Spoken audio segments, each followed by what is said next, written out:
but he's a tough kid out of New Orleans, and I think he'll be back. Started 6 games last year for Gil Jackson and the Howard Bison. His uncle is Clyde the Glide Drexler. Like I said, he'll be back. And they're telling him that they have to take him out of the ball game. I was going to say, he's trying to stay in there. But Yannick Bainbridge, he has to stay into the next dead ball. I'll stay out, I should say. Or call a timeout. Right. All right, you got to stop. So Bainbridge, the senior out of Riverdale Baptist in Largo, Maryland. This is his second year on the team in the lineup right now, and he has the ball in his hands.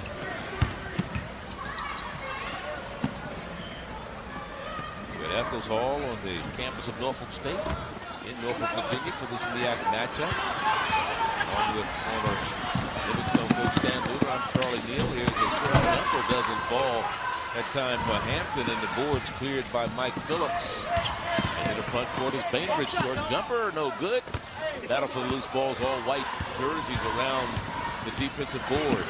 Pauline wide open for the 3, and it's buried by James Williams, a junior out of Miramar, Florida. How many times have we seen this tonight in the Norfolk State offense? Dribble penetration, we need to skip pass, this time the pass back. Williams spots up at the 3 and knocks it down. James Williams shooting 28% from downtown. That's the 9th three-pointer he's hit this year. The scoop shot doesn't fall again. Norfolk State controlling the defensive board. Williams again thought about it and traveled. He wanted to pull up for the 3. Defender jumped out on him. But let's look at the three-pointer, and Isaac Nixon in the lineup, 0-0 for the Spartans. So they bring in Isaac Nixon, another kid that can make threes, but they really like what he can do defensively. And if you notice, a lot of the perimeter guys for Norfolk State, Nixon, Williams, a minute ago, were stepping up in Deloach's absence. Ooh. And another body hits the floor. Mike Phillips. Here's the dish back. The James Williams jumper for 3.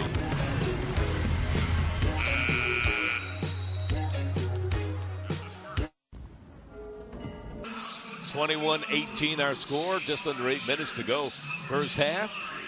And of course Rob Hampton trying to lead the way for the Spartans. Really coming up strong so far for him. The penetration, the jump shot, the nice drive right there for the basket. We've seen this so many times out of Norfolk State. Dribble penetration, kickback. Rob Hampton having a solid first half with 8 points, 3 of 6 shooting, got a board. Very solid. The number 2 scorer on this Norfolk State basketball team. And in Deloach's absence, you have to get guys to step up. So far, Rob Hampton's done that. And he's 1 of 1 from 3-point range so far today. 3 of those 8 points coming from downtown. And we talked to Anthony Evans and talked about the things that he wanted to see from his team tonight, and he talked about the aggressiveness, especially on defense in the half court. Yeah, and he was really excited about the fact that not only did they beat their rival Hampton Saturday night, but they forced 12 steals, and that was so important. They hadn't done that this season. He says everything starts with us defensively, and even though, as you mentioned earlier, Charlie, they've given up a lot of points in their non-conference, this is a very solid defensive team. They're going to get better and better throughout the MEAC play. That's what got us to the tournament last night.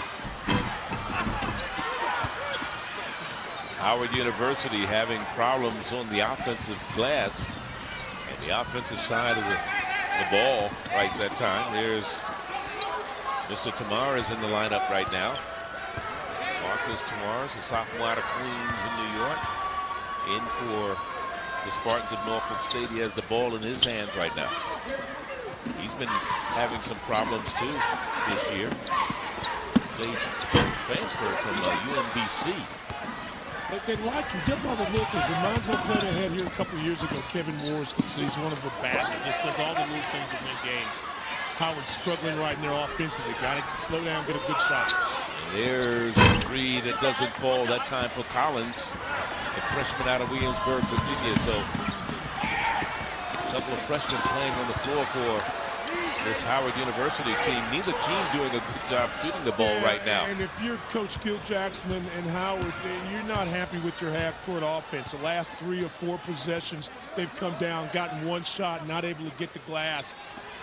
But this guy, Curtis White, who I told you, Charlie, is an unsung hero offensively for this Howard team, comes up and makes a 3. Very, very solid. The silent assassin for him. 12 points for Curtis White, the starter. At Young man out of the other day against Navy in a win, and also 18. I mean, again, Thompson got all the noise, but he had 18 solid points Saturday. Against A&T, yeah, with 6 rebounds and 3 assists. They say he has a good basketball IQ, but then Norfolk State comes right back with the basket. Is that another way of saying the kid's pretty smart? Yeah, he's a coach on the floor. When you talk to Gil Jackson, you know, as you say, it should be his team this year. And again, the leadership problems is Mike Phillips, another freshman. It's a poor shot in your half-court offense. It goes in, you're off balance, you're not able to cover the glass. At least 5 out of 6 possessions where they've done that. You've got to run better half-court offense into Howard. Patient, yes, but better shot selection. Nixon also in the lineup now for the Spartans of Norfolk State. 0-0. Morris setting the pick. Shot clock at 10. Morris with the shot. No good. White with the rebound. Loses it. And it's controlled by McCauley. Almost a steal. Going in. And one. Count the basket for Adrian Collins. And a foul is going to be whistled against Alik Pauline. Pauline's going to foul him. You got to foul him, not let him get the 3-point play. A ragged play, but White keeps it alive. You throw ahead.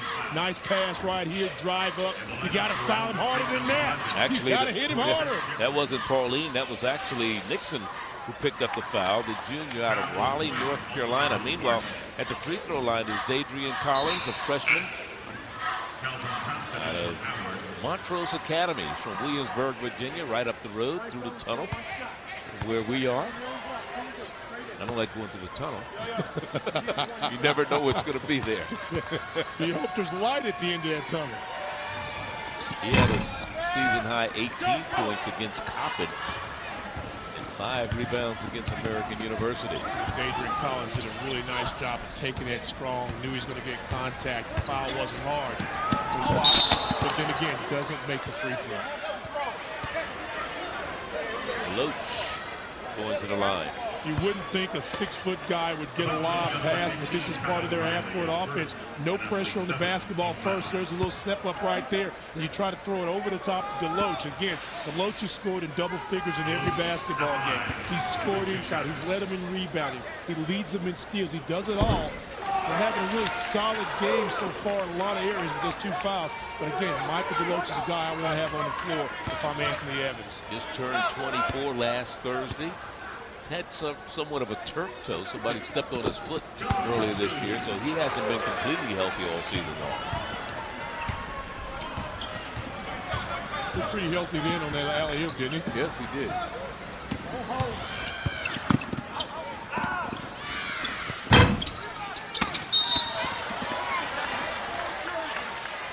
And we got another whistle. Don't forget, log on to Facebook today.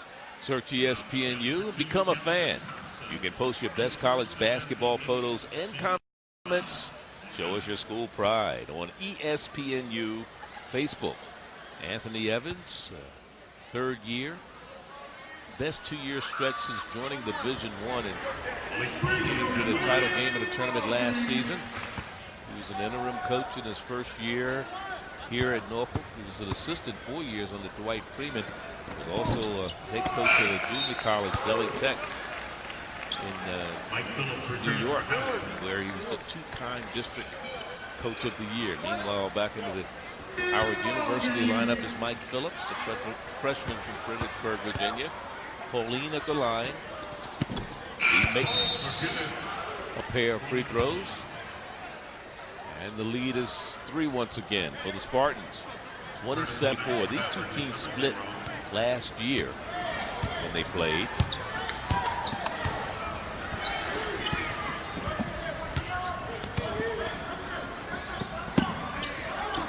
Still playing man.